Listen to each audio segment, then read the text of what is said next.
Welcome back to Primarily Scripture. I am here with Vienna once again, and she has brought a friend. Vienna, tell us who you've got. I have my cat, Ash. He loves to look at the birds outside of the window. Does he go outside or is he only inside? He's an indoor cat. He's a sweetheart. Awesome. So he'll study scriptures with us for a little bit, or maybe not. All right, so let's dive into the scriptures. Last week we talked about Ammon. Ammon went and taught the Lamanites, and so many of them joined the church. Thousands of them believed. So now we're in Alma 23 through 29. What do you want to talk about this week? They buried their weapons. Yes, awesome. So if you look on the worksheet, there are verses from Alma chapter 24, verses 16 through 19. Open up your scriptures or look at the worksheet, and we'll start on verse 16. And I will read the verse, and then Vienna will tell us what it means. And now, my brethren, if our brethren seek to destroy us, behold, we will hide away our swords. Yea, even we will bury them deep in the earth, that they may be kept bright as a testimony that we have never used them at the last day. And if our brethren destroy us, behold, we shall go to our God and shall be saved. The king said, my people, if the Lamanites will want to fight us, we will hide our swords and bury them in the earth. That way they will stay clean, and this will be proof that we never used them again. And if the Lamanites kill us, we know that we will be in heaven and with God, and we will be saved. Awesome. Have you heard this story before? I think so. Where they bury their weapons? I think I might have heard like a modified version in like primary or something that like they didn't want to fight anymore, so they buried their weapons so that they didn't have to. Yeah. And that's the basics of it, right? Then as you get older, you can add more to the story. Because when we're teaching 4-year-olds and 6-year-olds, it's going to be totally different than the way that we teach 10-year-olds and 12-year-olds, and then even different how you teach adults, right? Mm-hmm. So as you're getting older, you're going to learn more and more parts of the story.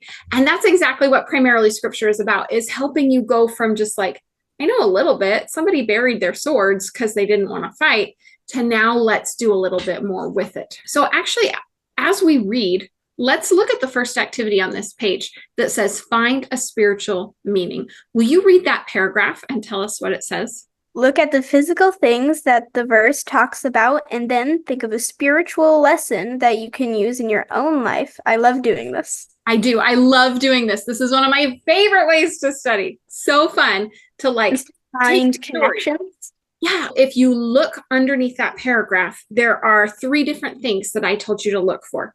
Weapons of war that are talked about in verse 16, buried in the earth in verse 17, and sacrifice their life, verse 18. Okay. This is a physical story of things that they did.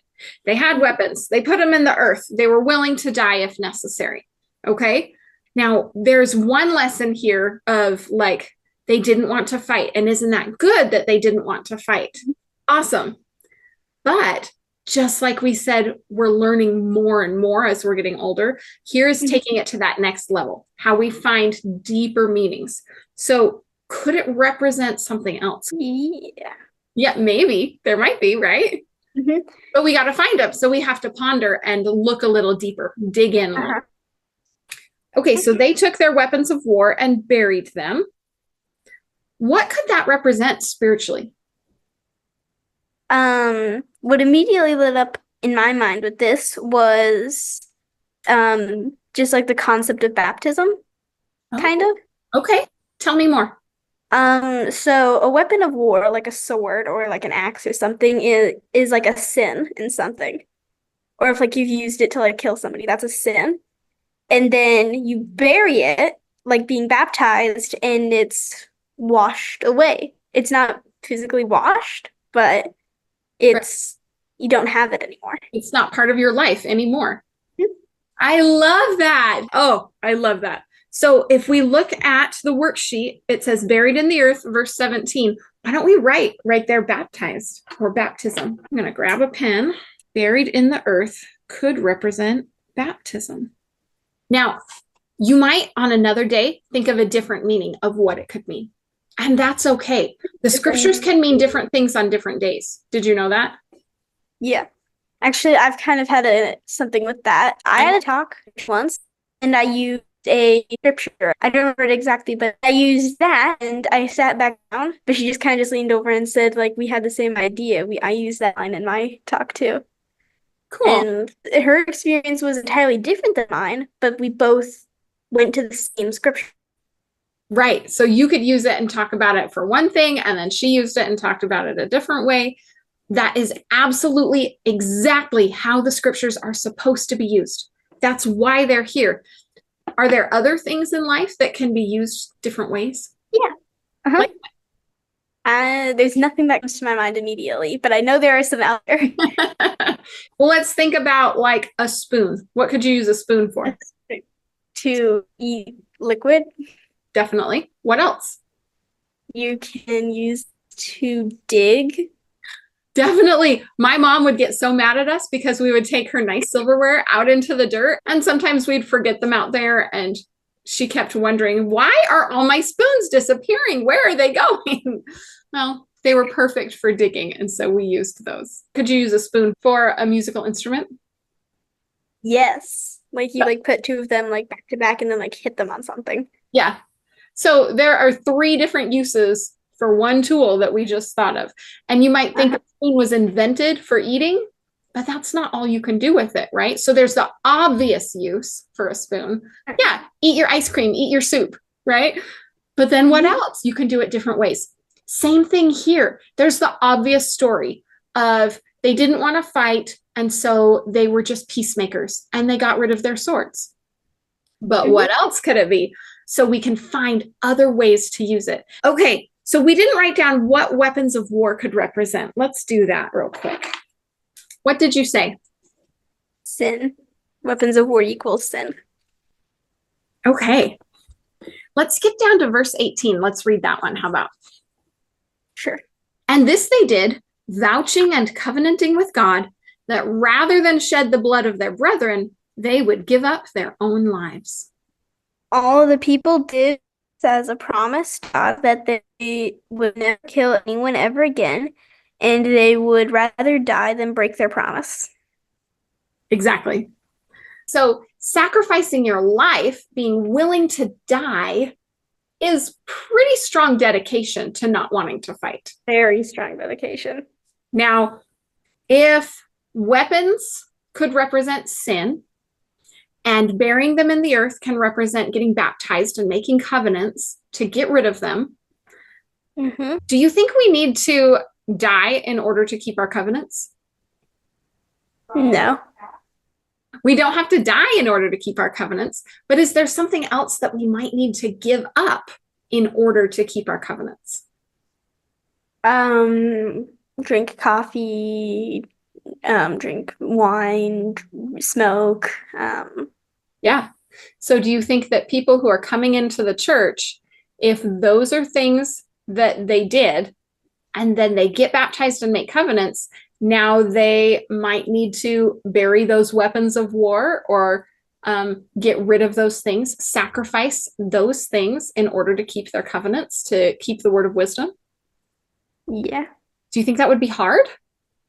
Yes. It could be. So that's one thing that you might need to give up in order to keep your covenants if you're coming into the church. What about people who are members of the church? Can you think of anything that members do that might make you feel uncomfortable because you go, oh, I thought you were a member of the church. I'm surprised that you would fill in the blank. Is there anything that you might watch or look at or say or wear? You might not go and watch a certain movie because of what's in it, because you want to keep your covenants. Is that hard to do? Yes, especially when you have peer pressure. Like if some of your friends go, well, I can watch it. My parents say it's fine, so why can't you watch it? Yeah. Then you have that peer pressure on you. Okay, so what could we write on our worksheet? Sacrificing their life could represent what in our lives? Give up things to keep our covenants? Give things up? Okay, I like that. Give things up. This just popped into my mind, like just now, actually. If you are planning on reading the scriptures every single night, then you have to sacrifice time that maybe could be spent with a friends or going to an arcade to read the scriptures at night. Yeah. So we can sacrifice our time. We can sacrifice things that are socially accepted, right? Yeah. And all of this is so that we can keep our covenants. Mm-hmm. Did you ever talk about this story in this way when you were 4, 5, 6, 7? No. We're going a little deeper, aren't we? We're definitely going deeper. Yes. How do you feel when you go deeper into the scriptures? I feel like we're just like uncovering new hidden meanings. And then once you find those, now you can apply it to your life and use it. And when something comes up and you're like, oh, should I watch that movie? You can remember this story and the Spirit will be able to bring it right back to your memory just like that and help you to keep those covenants. Awesome. Okay, there are other things on these worksheets that can help you study and uncover even more treasures in the scriptures. So for our viewers and listeners, go to the website, primarily.scripture.com, and you can get them for free, and it will help you to find new ways to uncover those treasures in the scriptures. I'm Cindy Young. Thank you so much for being here. There are so many ways to study the gospel, but your study should be primarily, which means mainly, mostly, scripture. So open them up and go see what you can find. Talk to you later, Vienna. Bye. Thanks for tuning in to Primarily Scripture with Cindy Young. Don't forget, you can subscribe to the newsletter and download free worksheets on the website, primarilyscripture.com. And if you like the channel, be sure to subscribe, like, share, and leave a review. See you next time. Ash is very friendly. He really likes to destroy carpet. But you're... Oh my God. He might not want to stay. He might not. All right. Bye, kitty. Like launched himself off of me. Hi, cat. There, I know, right? Okay, shake it all out. Okay. Get all out. Yeah. It'd be a great bloopers compilation. He's so fabulous. Fabulous. Fabulous.